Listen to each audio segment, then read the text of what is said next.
here is our humanoid robot. It's called a Ruko Bot, and it comes in basically two pieces.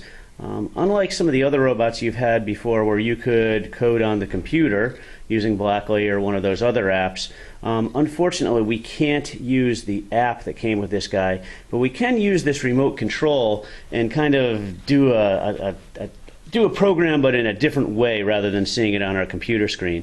So the first thing I need to do is turn this guy around, and there's an on-off switch, and please remember to turn it off at the end of the period so we don't kill the battery. It doesn't have a power light or anything, you just turn it on, and if the battery is dead, you'll have to have your teacher replace it, okay?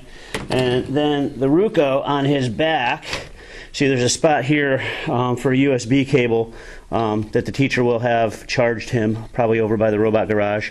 And there's a little on button. And sometimes he dances and sings and does all sorts of things. There's a stop button here on the remote. And he went down, and then he started frowning because I interrupted his little dance. I guess he's a little mad at me now. But each one of these little symbols, oops, he's going to jump off the, looks like he's going to drive off the table here. I'm going to put him on the ground because that's where you should be doing things. But anyway, this remote control should connect to the Ruko. And that will be how you can control him. Alright, so there's Ruko. Alright, I'm going to make him stop doing that. Another thing I've got here is a volume control. You probably want to have the volume all the way down because otherwise it's going to be distracting your classmates and such. Boy, I wish he'd stop doing things. Alright, so here I'm going to program him to do something. This is a forward button, so if I push that, come on Ruko, am I too far away?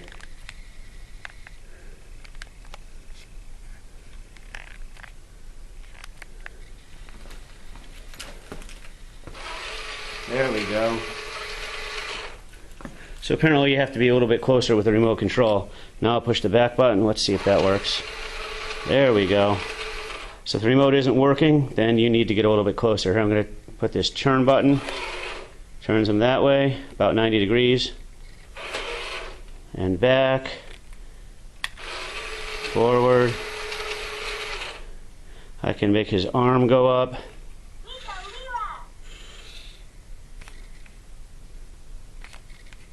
Oh. There, I can lift his arm and move the other part of his arm. So I guess what I'd want you to do is spend a few minutes just trying to make him move a little bit. Get used to the controls. There's a cheat sheet that's going to be on the worksheet you're going to use to... Here. Stop dancing. Okay, there's a little worksheet that you can use that has a cheat sheet on it.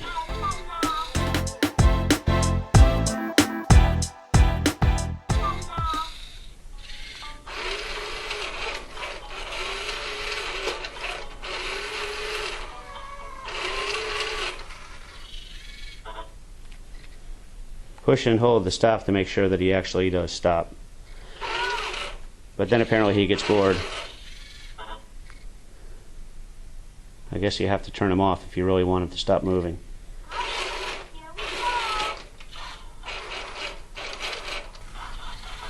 And you can see how that would be a little distracting to your classmates.